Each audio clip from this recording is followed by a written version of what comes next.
in terms of the accumulation of forces on the left, it's worth recounting. You had a period of what we could call, or the Cubans call, a revolutionary accumulation of force. They use that term specifically because that period between 59 and 82, and sorry, 1959 and 89, 92 was characterised by a growth of political movements led by revolution. It just were. It wasn't just the Cuban Revolution. It was the whole of Central America, particularly El Salvador, Nicaragua, Guatemala, but also most of South America, where massive anti-dictatorship struggles, some of which culminated in potential pre-revolutionary situations, or certainly massive explosions, like the democratic movement in Chile in the mid-early 80s, and for that matter, the effect of the Tupamaros and the revolutionary movement in Uruguay, and Argentina, and Brazil. This was a period of accumulation of revolutionary forces. In a nutshell, revolutionaries led the social movements, the political movements, and the struggles of that period between 59 and 92. Then, of course, with the collapse of not only Nicaragua, but that was really more symbolic of the general collapse of actually existing socialism, the ideological crisis that ensued, etc., you had a period of retreat. But it's one thing to think about retreat as we experienced it in Australia and the US. It was a different sort of retreat, of course, in Latin America, because it was based on 30 years of accumulation of forces led by revolutionaries. So while there was retreat, it was still characterised by a good 10, 12 years, 89 to 2002, of anti-neoliberal struggles, which in the early part were very fragmented. The best symbol of that is the Caracazo in 89. But by the end of the century, by 2000, were generalised anti-neoliberal struggles. Best examples were the water wars in Bolivia, but also similar struggles in Ecuador, etc. Now, the result of this is that you had a lot of progressive governments elected. Progressive and centre, sort of centrist sort of governments, if you like. Come back to how, whatever term you want to put it in a sec. So between 88 and 98, the left and sort of progressive forces suffered actually numerous, but particularly some particularly important defeats. In Mexico, Cardenas was defeated in 88, 94 and 2000. In Brazil, Lula was defeated in 89, 94 and 98. In Uruguay, Serigny and Vasquez from the Frente Amplio were defeated in 94 and 2000. But then, by 98, because see, by 98, yes, there's still been a period, again, of course, victories later, 2000, 2006. So these are left, and centre governments. Then you had Lula in 2002, 2006, Kirchner in 2003 from Argentina, Torrijos in 2004, Vasquez, Frente Amplio, Uruguay 2004, Morales, Bolivia 2005, Bachelet, more centrist, Chile 2006, Ortega 2006, Correa, Ecuador 2006, Fernandez, follow-up to Kirchner in Argentina 2007, Colón in Guatemala 2007, Lugo in Paraguay 2008, and Funes, of course, in El Salvador in 2009, and of course the re-election with a historically high vote of Morales in December also 09. So successive, and a lot, I mean, we're talking, there is never in the history of Latin America been more left and centre-left governments in one time. Never, like nothing even compares to it in any period. So you've got this change in the relationship of forces.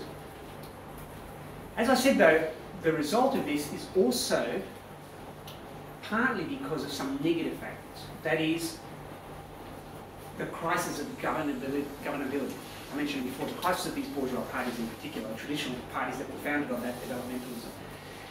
But it's also partly based on anticipation by imperialism. I mean, some of the imperialists in particular, those in the think tanks and the World Bank especially, saw this coming a long way back. If you read the reports of Stiglitz in particular, the World Bank development reports, 97 in particular, in Spanish called the Informe sobre el Desarrollo Mundial, so the World Bank Development Report 97, but also the one called Más allá del Consenso de Washington, Beyond the Washington Consensus, written in 98, and The Long March, written in 96, mostly by the same authors. Stiglitz was in most of them. They foresaw all of this, and in fact, more than foresaw, started planning for it and affecting imperialist policy in this direction.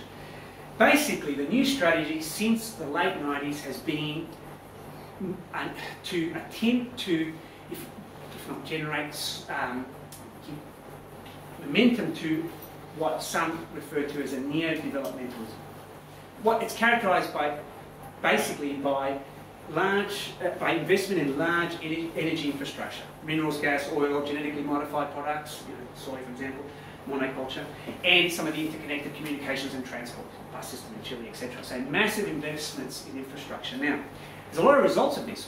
One really obvious result of this is that in 2005, 50% of all IMF outstanding loans were owed to the IMF by Latin America. Now it's 1%.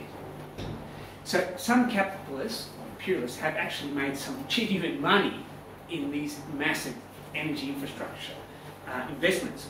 The best examples, the most graphic, are Brazil and Mexico.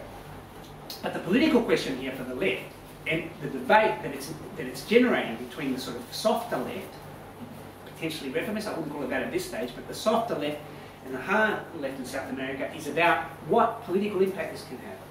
Because the centrist governments, Lula in particular, manifests this most consciously, perhaps the Mexican government. The centrist type governments basically are trying to sell the idea that this is the basis, the material basis for some sort of 21st century socialism, this new developmentalism. Because, in theory, there's money, and it will be the basis for, well, development, i.e., if you like, the Latin American version of the welfare state, early part of the decade in Europe and in advanced countries. The chances of this are not very high at all. Probably the country that depicts this the most is one of the richer and more complex and advanced countries in Latin America, and that's Argentina.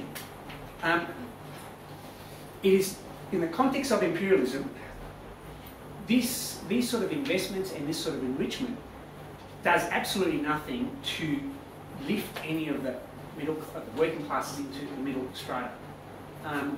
In fact, quite the opposite, really. It pushes further the polarisation and the immiseration of massive chunks. Argentina is a classic example. If you look at Argentina, at the worst time of its crisis,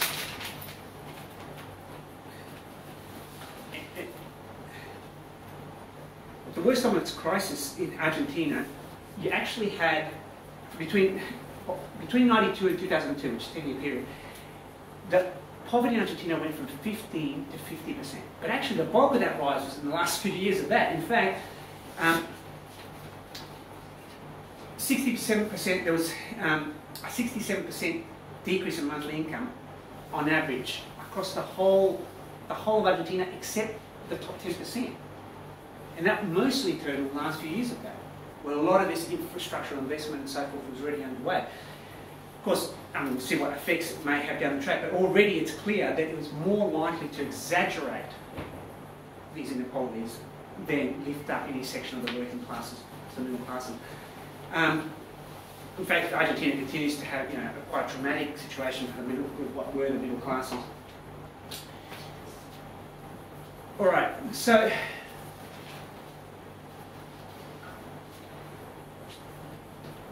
as I said, this is a sort of, if you like, the ideological political line that the softer left in Latin America is pushing. It's summed up in the words of Paul Martin, who's actually the vice president. Vice president of Brazil, and represents, like the Lula government, the centrist forces really in Latin America. But these people are using the same jargon and the same terminology as the revolutionary left in Latin America. So he talks about the Lula government as ser gobierno como parte de la lucha para ser poder. So to be government as part of the struggle for power.